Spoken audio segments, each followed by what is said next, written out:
The question is that this bill be now read a second time. I call the member for Bradfield. Thank you, Madam Deputy Speaker. I'm pleased to speak on the Telecommunications Legislation Amendment Fibre Deployment Bill, which is part of the overall policy architecture underlying the National Broadband Network, and its specific objective is to ensure that new developments receive a fibre connection rather than a copper connection. Madam Deputy Speaker, in the broad, this is a sensible objective, but typically of the way the Rudd-Gillard government approaches virtually every policy issue, including those in the telecommunications sector, they have done an absolutely hopeless job of seeking to implement this objective, because they have come up with a mechanism which is heavy-handed, intrusive, damaging to competition, bureaucratic and unnecessarily expensive. And they have done this through key provisions in this bill, which, amongst other things, specifically mandates that property developers must meet certain requirements to install so-called fibre-ready infrastructure, and also gives the minister the power to impose technical standards, upsetting the long-established arrangements in the industry in which technical standards are set by agreement through the industry representative body, the Communications Alliance. In the brief time available to me, Madam Deputy Speaker, I want to make three central points.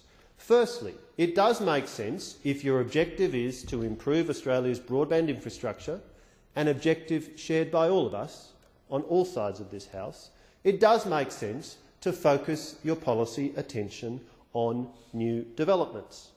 The second point I want to make is that the particular method which this government has chosen to focus on this area is unfortunate in terms of its consequences for housing policy, because it makes the process of building out new housing developments slower and more complex than it otherwise need to be. And thirdly, I want to make the point that these measures are very bad in terms of their consequences for competition in telecommunications, consistent with every other aspect of telecommunications policy which this government has touched. Let me turn firstly to the central point that it does make sense to focus on new developments. It is uncontentious between the major political parties, it is uncontentious amongst all who have looked into this issue, that the marginal cost of installing a fibre connection over a copper connection is much lower in greenfield sites, in new developments, than it is in existing homes and buildings. It costs a lot more to go back and retrofit existing homes and buildings which presently have a copper connection with a fibre connection than the incremental cost of fibre over copper in new developments. It therefore makes sense, as we have been happy to acknowledge in the dissenting report, that encouraging the build of fibre connections in new developments is a sensible thing to do. Indeed, the housing stock in Australia increases by around 1% each year, and so simply by encouraging fibre in new developments, you begin to achieve a gradual and steady increase in the percentage of homes which are connected to fibre. Indeed, even Telstra, not known to be a friend of competition, even Telstra acknowledged in its submission to the inquiry conducted by the Joint Select Committee on the National Broadband Network that there is a growing competitive market for the delivery of fibre networks in new developments. They remarked as follows: traditionally, as the USO provider, as the Universal Service Obligation provider, we have been deploying copper-based infrastructure at the request of developers. More recently, a competitive fibre deployment industry has arisen, and a number of providers, including Telstra, deployed fibre in many new developments under contract to the developer.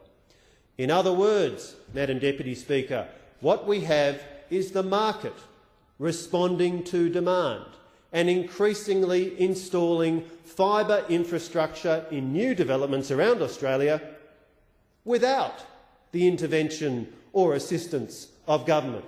The Gillard government would no doubt find this an extraordinary proposition, but the market is in fact efficiently responding to demand, and fibre is being already built in a material number of new developments around Australia. And what has been the response of the Gillard government? As usual, they have rushed in to clamp the dead hand of government upon this nascent market. Their central planning instincts have been spurred by these developments, and their policy settings choke off the market response, as I will come to in more detail momentarily. But let me turn to make the second point I want to make, Madam Deputy Speaker. This bill is a bad idea when it comes to the question of housing policy. We all know that there is a looming housing shortage in Australia, and the last thing that we ought to be doing is imposing new, complex, bureaucratic requirements upon property developers. Unfortunately, that is precisely what the arrangements mandated by this bill do. They add expense and delay for those wishing to build new housing estates. Notwithstanding the government's rhetoric, in practical terms, this bill gives developers a very strong financial disincentive to deal with operators other than NBN Co. In turn, this leaves developers at the mercy of NBN Co's responsiveness and timeliness. NBN Co will become a bottleneck through which all property developments must pass before they can be completed and brought to market. I confidently predict, Madam Deputy Speaker, that the downstream consequences for Australians wishing to purchase new housing are likely to include increased delay and expense. Let me note the comments of the Housing Industry Association when they appeared before the committee's inquiry. The legislation needs to make it very clear who is responsible for the delivery, and that there are certain obligations on the provider to do that in a very timely way, otherwise it will delay development.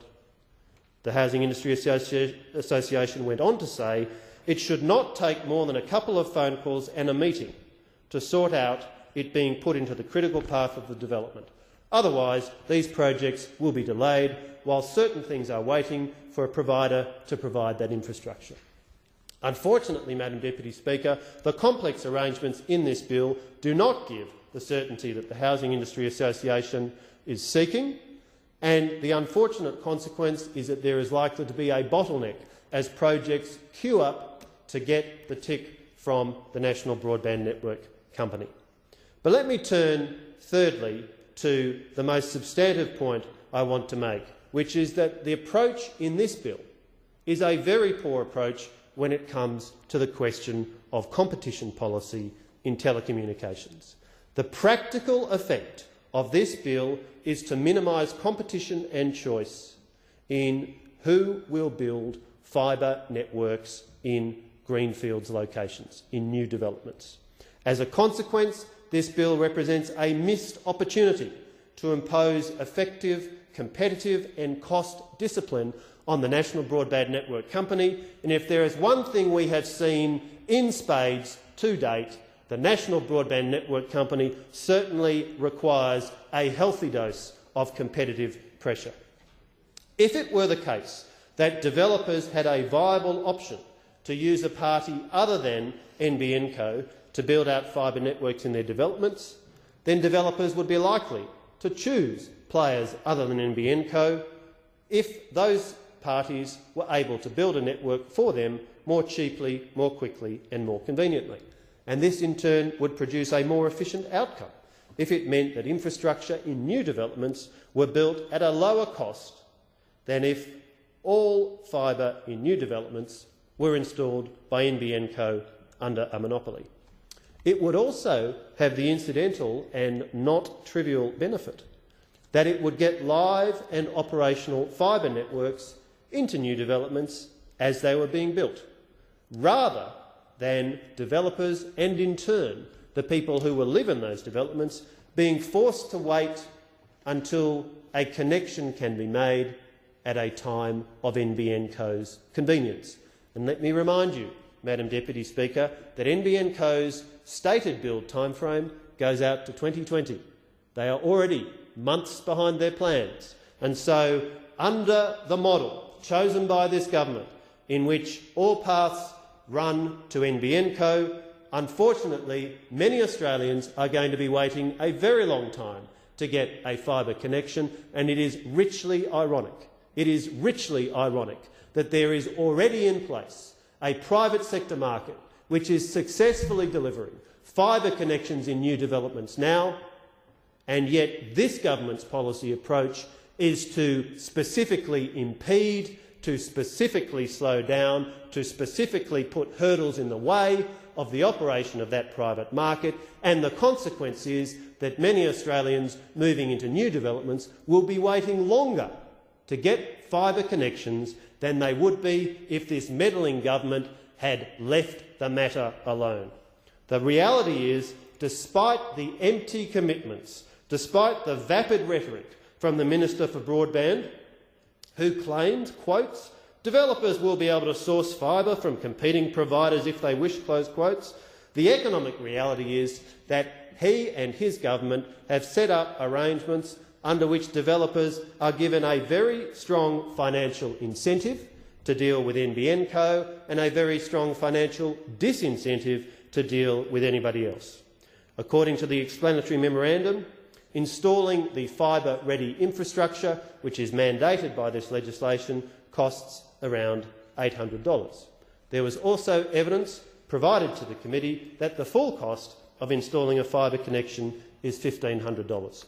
Put these two numbers together and what you see is that the developer is up for an additional incremental cost of at least $700 per lot if the developer chooses to contract with a competitor to NBN Co rather than, as the government wants it to do, just leaving it and waiting until NBN Co comes along.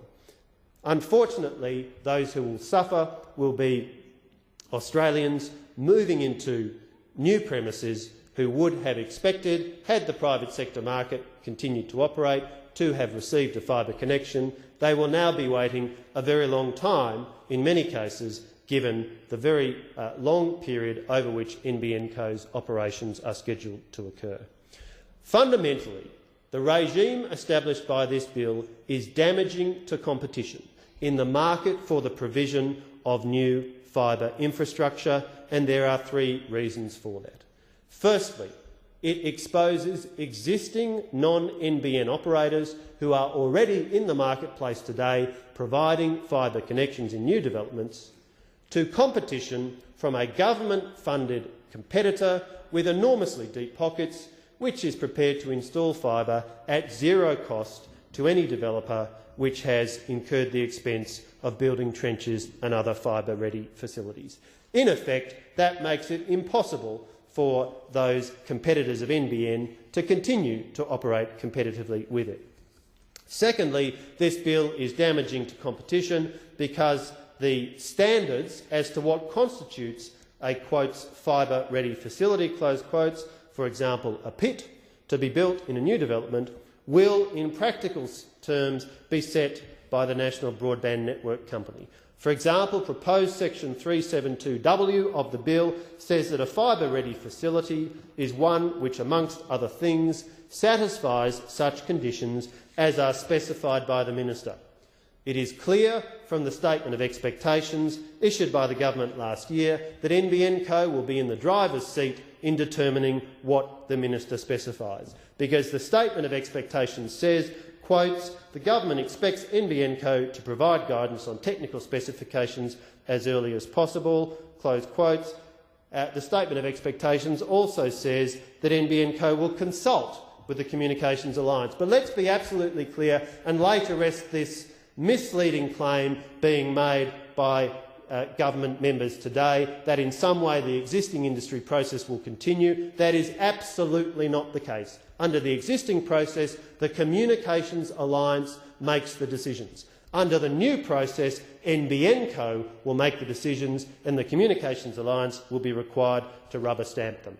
There is plenty of experience as to the damage to competition which occurs when the dominant player is able to set technical standards.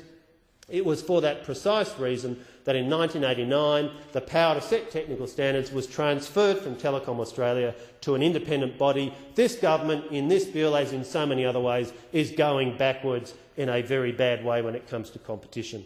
And the third reason this bill is very damaging to competition in the market for the provision of fibre is because it fundamentally undermines business models used by greenfields fibre operators today. Madam Deputy Speaker, this bill needs profound amendment if it is not to seriously damage competition, and I commend to you the amendments the Coalition has moved.